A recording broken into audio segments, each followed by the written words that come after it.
Bonjour, je vais corriger l'exercice 5 du TD11. On étudie le pendule de Huygens. Donc c'est un pendule qui corrige le défaut du pendule simple, qui est que lorsque l'amplitude d'oscillation augmente, la période elle augmente. Alors tant que l'amplitude est petite, ça va encore, mais dès que l'amplitude augmente significativement, aller au-delà d'environ une dizaine de degrés, la période augmente, et si vous voulez construire un instrument pour mesurer le temps précis, c'est très embêtant quand la période d'oscillation dépend de l'amplitude, même faiblement. Sur une journée par exemple, ça pourrait décaler de quelques minutes, et je vous laisse imaginer ce que ça ferait au bout d'une semaine, au bout d'un mois. Ça ferait une dérive permanente du système. Donc le principe, donc le défaut du pendule simple, c'est donc la période augmente lorsque l'amplitude augmente. Et l'idée de Huygens, c'est simplement de raccourcir le fil au fur et à mesure que la masse s'éloigne de la verticale. Ce qui fait que ça fait revenir la masse un petit peu plus rapidement. Et si vous choisissez bien le profil sur lequel va s'enrouler le fil, eh bien vous allez avoir un pendule isochrone. Donc le réaliser expérimentalement, vous pouvez le faire à tâtons. C'est-à-dire que vous prenez un pendule simple, normal, tout simple, une ficelle, une masse, vous faites osciller, et lorsque vous augmentez l'amplitude, vous pouvez rajouter des clous, comme ça, au fur et à mesure, mettons, là j'accroche le fil, j'ai mon pendule qui pend, et lorsque le pendule, j'augmente l'amplitude, je constate que la période augmente, et ben je peux planter un clou, par exemple ici, hop, je plante un clou, ce qui fait que le pendule, lorsqu'il arrive ici, le fil s'enroule comme ceci, ça raccourcit la partie du fil qui bouge avec la masse, et du coup la masse revient plus rapidement, ça diminue la période. Et si j'augmente encore l'amplitude, ben je me rends compte qu'il faudrait que je rajoute un autre clou, par exemple ici, et la même chose de l'autre côté, hein, évidemment. Et dans ce cas, lorsque le fil vient s'enrouler sur les deux clous, là aussi ça va renvoyer la masse plus rapidement vers la position verticale, et donc en choisissant bien la position de ces clous là, vous pouvez réaliser expérimentalement un pendule de Huygens. Bon, Huygens il a fait le calcul, et ce qu'on va montrer c'est exactement une portion de cycloïde qu'il faut tracer. En gros ça ressemble à ça. Vous prenez de la matière comme ceci, et votre fil va s'enrouler sur ce profil là, et du coup la masse va avoir une trajectoire qui ressemble à ça, qui est elle aussi une cycloïde. Donc c'est assez curieux, c'est la portion sur laquelle s'enroule le fil, c'est une cycloïde, et la trajectoire c'est aussi une cycloïde. Donc là je trace le fil, par exemple, ce serait une position,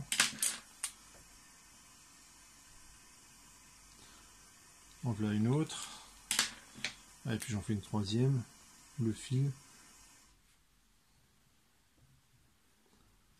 Voilà. Le repère est le suivant. Ici j'appelle ça Z, ça c'est X, et on vous donne cette trajectoire en rouge là, en fonction d'un paramètre. Alors on pourrait lui donner un sens physique à ce paramètre, mais disons que c'est un paramètre. Voilà. Donc je définis la trajectoire en rouge par un paramètre que j'appelle θ, sans chercher absolument à lui donner une signification. Et l'origine de mon repère là. Et pour repérer la position de la masse, je vais utiliser l'abscisse curviligne. Donc par exemple, si le point M est ici, je vais compter en fait la distance que j'ai parcourue du point O jusqu'au point M, et ça sera ça ma variable. Je prends S égale 0 lorsque la masse est au point O, et je sais que le pendule va être isochrone si l'énergie potentielle ça s'écrit comme celle d'un ressort. C'est une constante fois S carré. C'est ça qu'il faut montrer. Si j'arrive à montrer ça, eh ben, je pourrais montrer que j'ai une oscillation qui ne dépend pas de l'amplitude. L'énergie cinétique, bon, je l'écris déjà, mais comme S est l'abscisse curviligne, l'énergie cinétique s'écrit comme ça, donc pour l'instant, je mets ça entre guillemets. Et l'énergie potentielle, faut qu'elle ait cette forme-là, mais on voit bien dans mon système que la seule force qui travaille, qui travaille dans mon système, c'est le poids. La tension du fil, elle est toujours suivant le fil, donc perpendiculaire au déplacement de la masse, donc elle ne travaille pas. Le poids donc, va donner l'énergie potentielle de pesanteur. Et donc, ça s'écrit également, l'énergie potentielle. C'est uniquement l'énergie potentielle de pesanteur et CMGZ. Donc, il faut montrer que Z est proportionnel à S carré. Donc, objectif.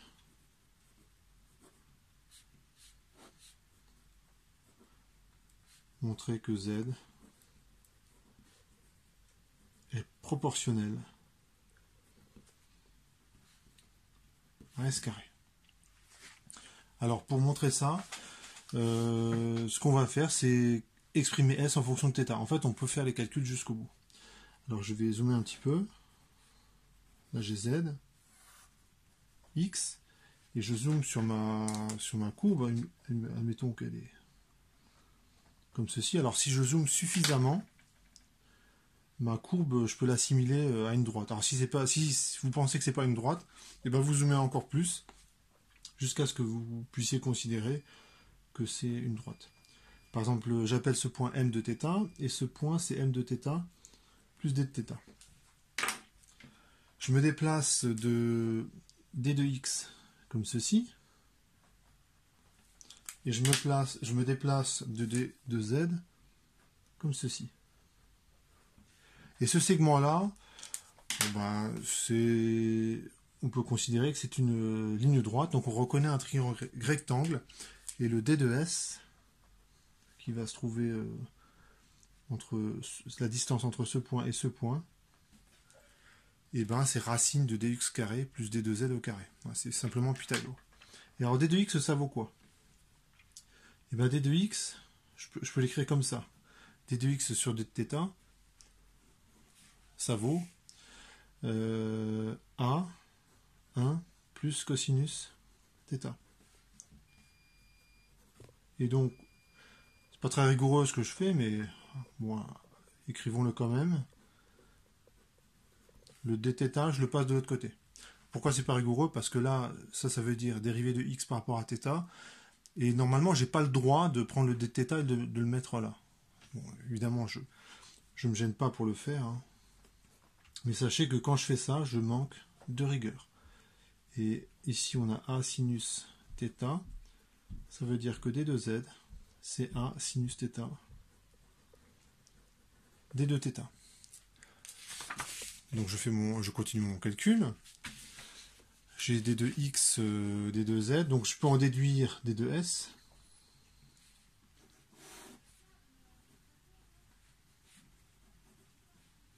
Donc c'est simplement, là j'applique Pythagore, je remplace.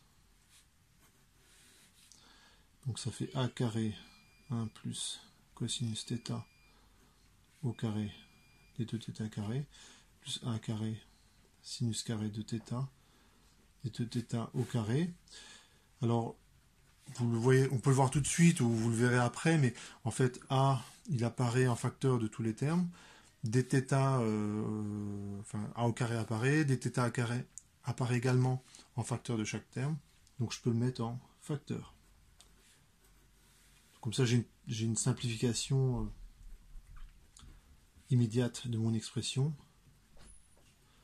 Bon, si vous ne le voyez pas, immédiatement cette simplification, elle va s'imposer d'elle-même au courant des calculs. Je développe le carré.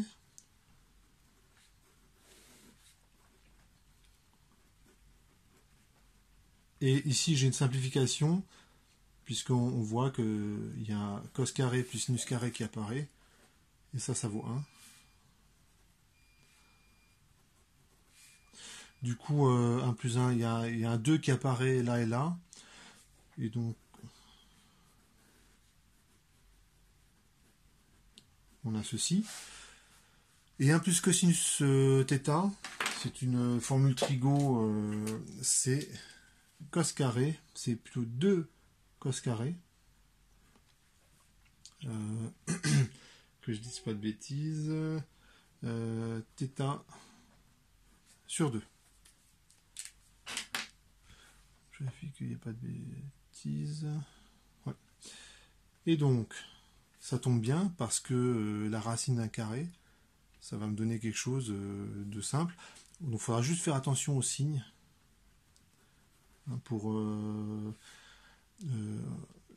lorsque je prends racine du cos carré, non, ça va, en fait, il n'y a pas de problème. Alors il y a un 2 qui apparaît, pourquoi? Parce qu'il y a racine de 2 là et racine de 2 là. Donc ça fait un 2 cosinus θ sur 2. Donc j'encadre ce résultat qui, bon, ce n'est pas la réponse à la question, mais c'est un résultat intermédiaire important. Et ce que je vais faire, c'est que je vais placer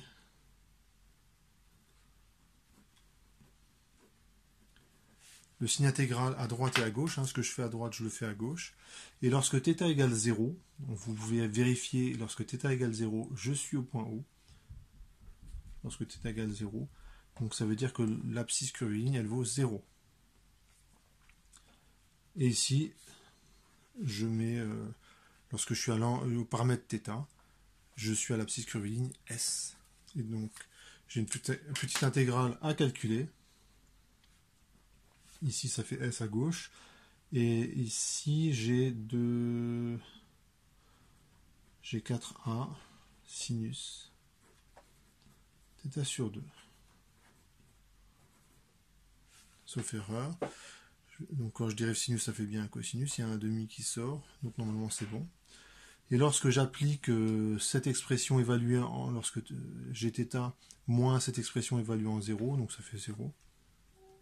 Donc lorsque je mets en œuvre l'opérateur crochet, j'ai une expression toute simple de l'abscisse curviligne qui vaut 4a fois sinus θ sur 2. Donc là, c'est un coup de bol finalement que les calculs s'arrangent bien. Alors je vais mettre au carré. Et mon objectif, c'est de montrer que ce S carré, il est proportionnel à Z. Et si j'ai réussi ça, eh ben je vais pouvoir montrer que mon pendule, il est isochrone, c'est-à-dire que les périodes d'oscillation ne dépendent pas de l'amplitude. Donc je mets au carré, ça fait 4A carré sinus carré θ sur 2. Et sinus carré θ sur 2, il y a une petite formule trigo. C'est 1 moins cosinus θ sur 2. Donc ça, tout calcul fait. Il y a un 8 qui sort, puisque 4 au carré, ça vaut 16, je divise par 2. J'ai A au carré, 1 moins cosinus θ. Et quand vous faites ça, ben ici vous reconnaissez Z sur A. Ce truc-là, c'est Z sur A. Donc c'est un petit rappel. D'après l'énoncé, on a ceci. Et donc S carré, ça vaut 8A fois Z. Donc c'est bon, je sais que mon pendule est isochrone, donc je vais continuer le calcul et donner exactement la période des oscillations. Alors l'énergie potentielle, il n'y a que l'énergie potentielle de pesanteur, donc c'est mgz. Je remplace Z, ça vaut mg s carré sur 8A. J'écris que l'énergie mécanique avec l'intention de dériver par rapport au temps, et puis te dire bien sûr que elle est constante, je vais négliger tous les frottements. Donc je dérive par rapport au temps. Et je néglige toutes les forces non conservatives, en particulier les frottements. Ce qui fait que l'énergie mécanique se conserve, donc sa dérivée temporelle est nulle. Ici, j'ai 2 mg s s point sur 8a, plus 1 demi de m 2s s dérivé 2 fois. J'ai une simplification. Le 2 simplifie. Le 2 huitième, ça va donner un quart. Et la masse aussi se simplifie. Donc il y a pas mal de termes qui simplifient. Et donc j'arrive à ceci. Ici, il me reste G S sur 4A. Plus... ici, il reste juste S secondes. Donc finalement...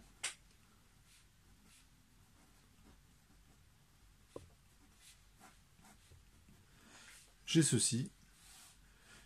Et je me rends compte que S vérifie une équation différentielle d'un oscillateur harmonique de pulsation oméga 0 carré, de pulsation oméga 0, telle que oméga 0 carré égale G sur 4A. Donc finalement, oméga 0, c'est racine de G sur 4A. Et donc la période, c'est 2pi 4A sur G. Voilà. Donc normalement, on montre que quelle que soit l'amplitude, on a toujours la même période d'oscillation. Voilà pour cet exercice.